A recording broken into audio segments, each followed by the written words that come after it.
datang majelis maulid, datang ke masjid. Yang capresnya, calon gubernurnya, calon dewannya, calon wali kota, gubernur, calon bupati, pokoknya semua calon. Kalau mau pemilihan, pakai sarung, pakai peci, datang ke Habib Ali, datang ke Habib ke kiai. Munafik. Ada lagi yang mana? Ada lagi yang jadi iklan bintang wudhu. Ada lagi yang lebih parah, masuk gorong-gorong, keluar jadi presiden.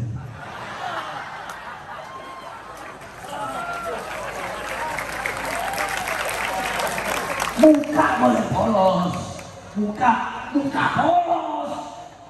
polos. Tadi saya tanya, BBM naik nggak? Minyak naik nggak? Kebutuhan pokok naik nggak? Enak nggak? Itu namanya muka polos otak iblis. Nanti mereka, saya berjanji akan berbuat adil kepada rakyat. Saya berjanji mensejahterakan rakyat. Saya berjanji akan memakmurkan rakyat. Hei, kalian pendusta, kalian pembohong, kalian bohongi rakyat, kalian dustai rakyat. Yang makmurkan rakyat, yang sejahterakan rakyat, yang makmur investor asing, yang makmur perusahaan Cina, yang makmur perusahaan asing. Kita rakyat, masyarakat pribumi Indonesia mencari puncak di negara kita sendiri, saudara-saudara. Betul. Coba lihat kemarin yang dipanggil menteri-menteri juga pada nggak punya otak semua. Si Bahlil sama Pak Halul. Masa tanah masyarakat udah ditinggal ratusan tahun mau digeser? Pada nggak punya otak, kalian buat zolim sama rakyat. Terus mengatasnamakan negara lagi. Emang di negara punya nenek moyang kau? Negara bukan milik presiden, bukan milik Kapolri, bukan milik Panglima TNI. Negara Indonesia bukan milik partai manapun. Indonesia bukan milik PDI, betul? Bukan milik Gerindra, betul? Bukan milik Nasdem, bukan milik P3, bukan milik PKB, bukan milik Hanura, bukan milik Demokrat, bukan milik PAN. Siapa lagi? Ntar kalau saya nggak sebut misalnya seorang partai.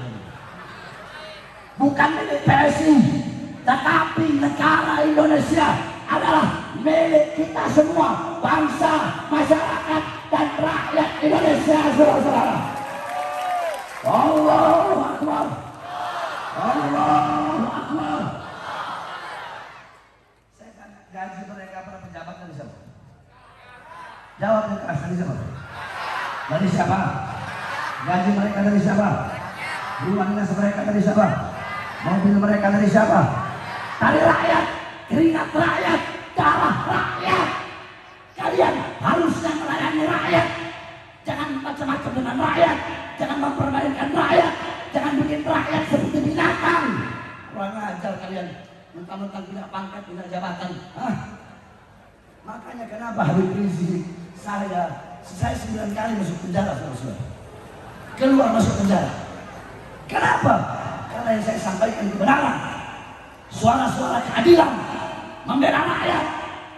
Nggak ada dalam sejarah Indonesia Ustadz, Kiai, Habib, ulama yang nyampe ke Nusa Kambangan, penjara di tengah laut, kecuali saya. Di borgol tangan saya, dari borgol tangan nyambung ke borgol perut, dari borgol perut nyambung ke borgol kaki. 3 borgol, saudara-saudara. Saya dibikin seperti teroris, seperti bandar narkoba. Saya tanya, saya teroris? Saya teroris? Saya penjahat? Saya maling uang rakyat? Saya merugikan negara? Saya koruptor? Terus kenapa, saudara-saudara? Karena yang saya bela rakyat yang susah, rakyat yang kelaparan, rakyat yang menderita, rakyat yang dibohongi. Makanya penjara risiko kecil bagi saya. Jangankan hanya di penjara, untuk bangsa, untuk Islam, untuk rakyat, nyawa saya, jiwa saya, darah saya murah harganya untuk tumpah di Indonesia, saudara. Allahu Akbar. Allahu Akbar. Indonesia merdeka. Merdeka. Merdeka. Allahu Akbar. Makanya kata Nabi Adam, idza aradtum an fi'la syai'in faqaddimu thalathata asya'. Fa ihda min thalatha istasyirul akhyar. Itu intinya. Kalau kalian mau melakukan sesuatu apapun, perbuatan apapun, hendaknya dahulukan 3 perkara. Salah satunya bermusyawarahlah dengan orang soleh, bermusyawarahlah dengan orang baik.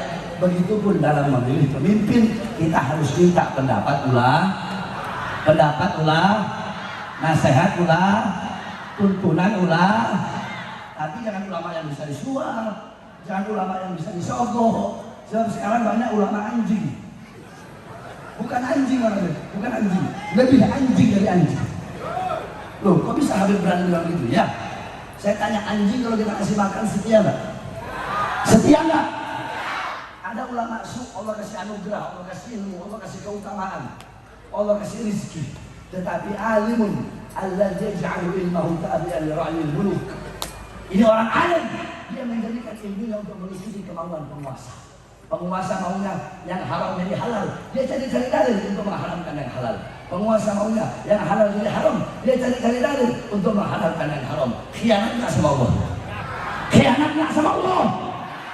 Berarti lebih anjing dari anjing ulama seperti ini. Mau ustaz, mau kiai, mau habib, lebih anjing dari anjing terus. Bahan muslim yang ngomong, kalau nggak terima datang pesantren saya. Makanya jangan ikuti pendapat ulama. Nah, nanti insya Allah akhir tahun ini ada ijtima ulama.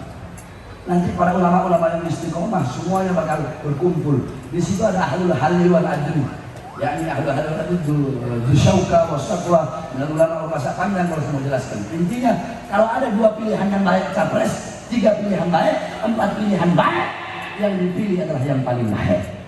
Andaikan dua-duanya buruk, 3-3-nya buruk, 4-4-nya buruk, yang dipilih yang paling ringan keburukannya. Paham? Paham?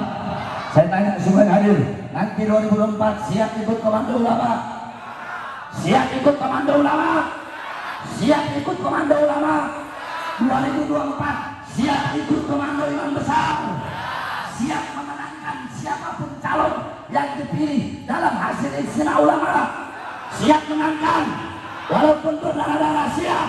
Allahu Akbar. Mudah-mudahan Indonesia Allah berikan pemimpin yang baik, pemimpin yang adil, yang mensejahterakan rakyat, yang bisa membahagiakan rakyat, yang bisa membuat Indonesia berdiri sendiri tanpa pengharap kepada negara, bergantung kepada negara-negara lain. Indonesia negara kaya, Indonesia harus jadi negara yang kuat. Kalau bisa biar Amerika, China dan lain-lain, biar mereka yang bergantung kepada Indonesia, jangan Indonesia yang bergantung kepada mereka. Betul, betul. Ya, kita doakan mudah-mudahan Allah Subhanahu Wa Taala berikan Indonesia pemimpin yang adil dan terakhir.